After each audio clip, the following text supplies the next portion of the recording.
চলছে Habra girls high স্কুলে ছাত্রীদের নিয়ে রবীন্দ্রনাথ ঠাকুরের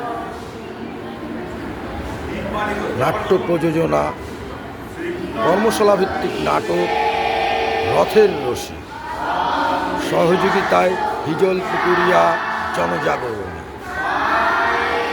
হাবড়া গার্লস স্কুলে